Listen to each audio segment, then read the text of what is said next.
Good evening, everybody. Just want to thank you all for joining us tonight for this July 4th flood response impact call with our founder and president of Somebody Cares America, Doug Stringer. My name is Corey Stark. I'm the director of partnership engagement and generosity at Somebody Cares. And I'm going to be co-hosting tonight alongside Doug with special guest Mark Roye, who is the director of Somebody Cares San Antonio. We've designed tonight just to be about 30 minutes is all. But we really believe this is going to be a powerful night of encouragement and sharing some hope-filled stories. So I'm really glad that you're here. And I'm joining from Austin tonight. Of course, Doug is in Houston, the headquarters of Somebody Cares. If you have any prayer requests tonight at all, you can put that in the chat. And our team is monitoring that. We're going to pray for you not only tonight, but you'll also be added to our ongoing prayer list. If you have any questions throughout tonight, as well, we'd love to see those questions. If time allows, we'd love to answer some of those at the end of the call. And if it doesn't, then we can get back to you one-on-one. Just want to take a second and really pause to thank our partners, our volunteers, affiliates, chapters, everybody that partnered with us, your prayers, your service, your giving, whether it was serving for one day or you served for a week, whether you gave $25 or you gave $25,000. Every gift, every prayer, every act of service really made a huge difference. And together, as Doug always says, as a net that works, we were able to accomplish far more than any one of us could individually. As we're starting the call tonight, and just give you a snapshot of what we were able to accomplish together. And I just got some of these stats today. Because of your generosity, more than 1,400 volunteers have been mobilized, providing over $2 million worth of cleanup and restoration services.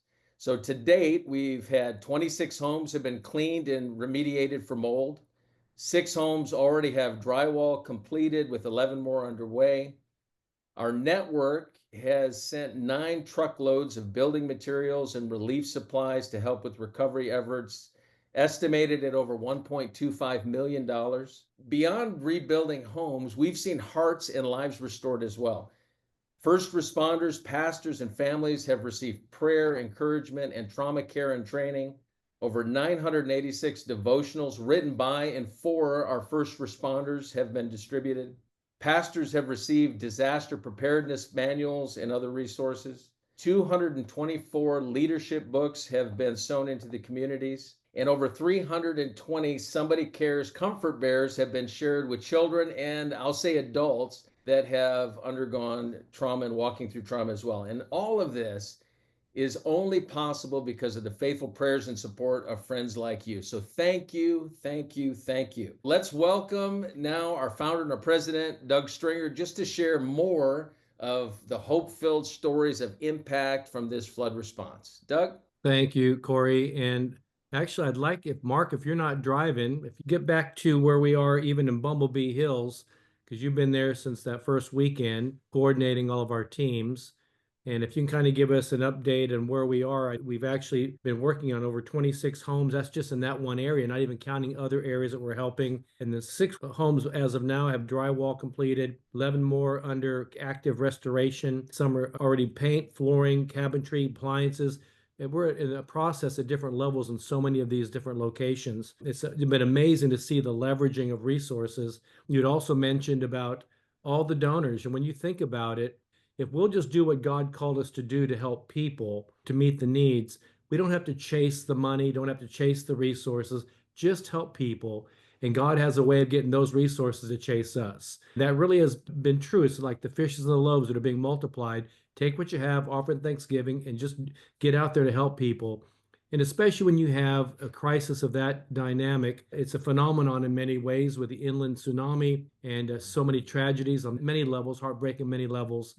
And yet so many people wanting to come and be a part. And I see even one friend on right now, Pastor Martin, his church immediately jumped in and gave a $25,000 donation to help out. We've had people give, $500, $100. Mercury One gave right away because they knew from past history that we needed resources, tools, and other resources just to keep things going. And other foundations that unsolicited were contacting us saying, how can we give you some resources to help you to leverage what you're doing so that we could help the locals in Kerr County, in Kerrville, Hunt, Ingram, all the way up to San Angelo and other places to help them and to work with the locals, but not take away from them, but come in and be a blessing. And I believe that's what we've been doing. And Mark, just give us a quick update of what is happening in Bumblebee Hills, where you've been really landing there. All of our resources are there. Our trucks are there. Tool sheds are there. Tell us quickly the journey and where we are right now. This happened on Friday morning, which Thursday, the 4th, was the flood, the 4th of July flood. We were on the ground with Crisis Response International on Monday. We actually started gutting our first house on that Tuesday. So, probably the first group to be able to get into an area because of all the recovery that was going on and search and rescue. They were limiting a lot of that. So, because of that, we were able to really get a jump start on there's this is my backyard. I grew up coming up here, so I'm very familiar with this area. There's not a lot of subdivisions. It's mostly one-off river houses and stuff like that. But there was one community called Bumblebee Hills that we were told just to go there and start working by one of the coordinators down at the Hunt Volunteer Department. At one time, we had 19 houses that were going on in that one subdivision. Actually, it was a lot more like 21 houses. We're just working on all the gut muck. Some of that's all we did in some of them, but we have 10 of them right now that we are bringing them to full restoration of the house. And when I say restoration of the house, we're doing gut muck, drying out, insulating, sheetrock, tape float, mud, paint, flooring, doors, cabinets, fixtures, bathroom, basically. And then we're actually doing electrical panels, which they had a minimum of 6 feet of water up to 10 feet of water that was in the house. So we'll probably sign off 2 houses this week with some of the owners. We brought them to a certain stage, and then they had some other business people that are doing others like cabinets and different things. But we're making great progress. Lowe's has been a huge partner with us locally. And of course, Mercury One was really one that really helped us. And we just had great sponsorship with churches, both in dollars, but also in volunteers. But this it's getting hard and gritty now. We don't have many volunteers anymore, particularly Monday through Wednesday, which is understandable. School started and stuff like that. So it's getting very local. We have been able to hire and partner with some local contractors to help us on certain things. I have some of our team from our church that have been with me. We're starting our 9th week here. We've been here a long time. And William have they've been here all that time. So that's kind of a nutshell. That's one of the many things that we've been involved in as well. And it's been exciting to see even the local Lowe's and the local neighbors and local people in Hunt, Ingram, Kerrville area really being our greatest advocates, with the Yes. foundations and others doing concerts, all the national attention. There's a lot of money thrown around, and they're realizing we haven't been asking for a penny. We're just doing what God's called us to do, to be of service and to help, empowering the locals. And so we've seen the leveraging of that. I mean, I don't even know the exact percentage, but I think, Corey, you mentioned it. Just some of the truckloads we sent just from our Somebody Cares Baltimore, our partner, Heart Ministries, Joseph Storehouse partner out of Minneapolis, sending truckloads to San Angelo and to Kerrville area.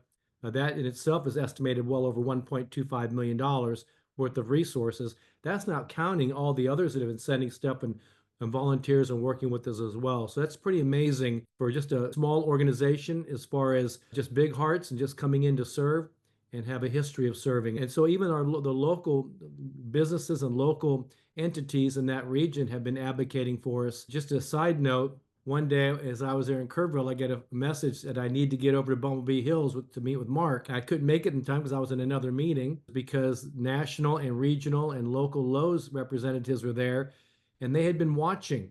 They've been watching what our team, Mark and our team, been doing faithfully, just serving, not out worrying about trying to go after resources, just helping with what we could. And people started coming to Lowe's there in Kerrville, buying resources, and they said, "Where's it going?" They said, "Well, we're sending it over to Somebody Cares." They go, "Well, who is Somebody Cares?" So they started coming out, doing some volunteer work. They realized we need to check out who these people are, and then met with me later, want to have a national partnership with Somebody Cares, just because they saw the way that we're in there, not looking for anything, asking for anything, just doing it. And that's really what an army of volunteers is. And One of our scriptures is Psalm 110, verse 2 and 3, that for the day of God's visitation or power, that there would be an army of volunteers that rise up. And that's really what we are, a hodgepodge of an army of volunteers who just have a heart to serve. It's not our first rodeo, as Mark would say. We've been doing this for a long time, even before Katrina. Let me just give you a couple of God stories. Mark, you know Joe and Lily over at the house there in Bumblebee Hills. Joe has Parkinson's, and when the flood waters came in, he's usually in a wheelchair. He can't really walk. His wife, Lily, they were trapped in their garage. And one of the neighbors was screaming for them and was up higher and was able to go down there and wrap a strap around Joe, and guide Lily, and got them out of the garage where the water was rising up well over 6 feet, and was able to pull them into a higher ground and help them. And that's one of the houses that Mark and all of our team has been serving and helping as well. There's a 98-year-old World War II veteran. And today I know is the day that Japan signed a peace treaty of, surrendering war. It was, on this day.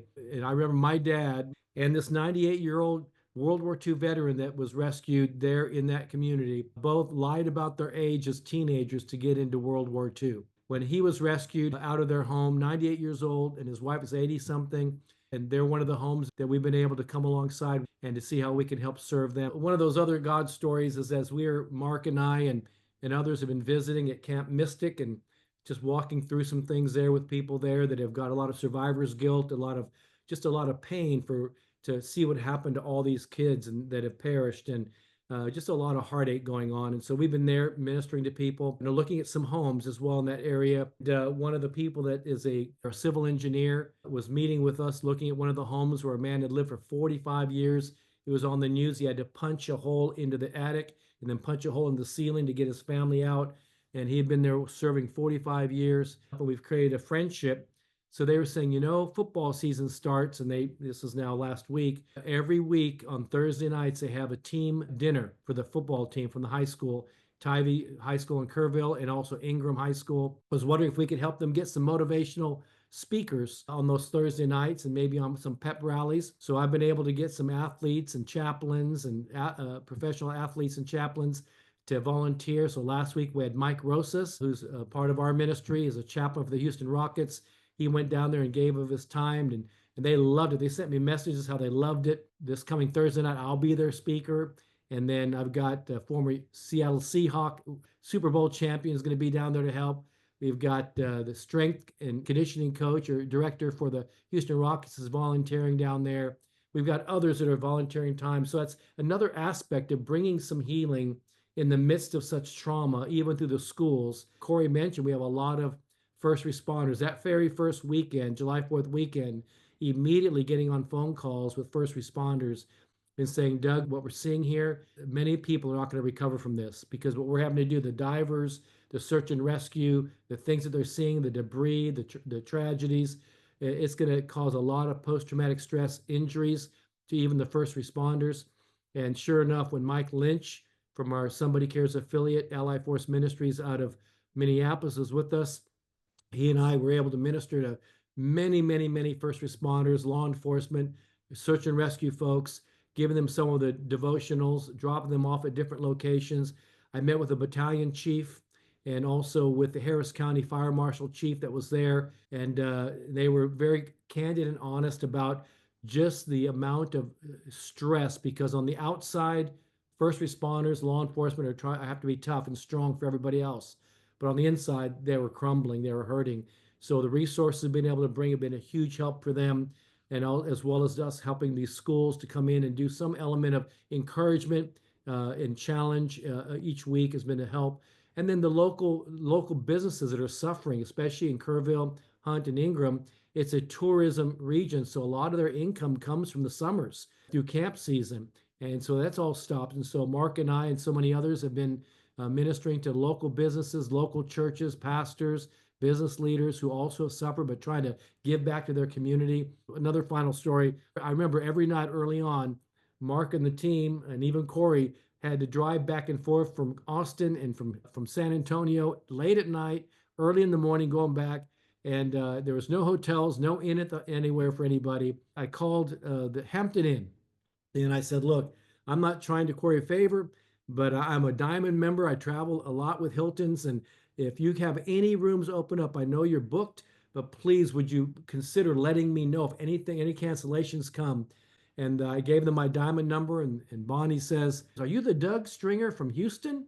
I said, "Well, yes, I am." She goes, "Oh my goodness, I used to be the director of Youth with a Mission in Belize, and I'm from Belize, and I'm now working here. And I still remember the things you taught us when you would come to Belize and teach our schools there." So we've not had a room at the inn ever since. I mean, she makes a way to find extra stays for us, even when they're sold out, lets us know when a room opens up. So that's been a huge blessing for our teams, not having to drive all the way back to other cities, but can stay right there and be right on scene to help.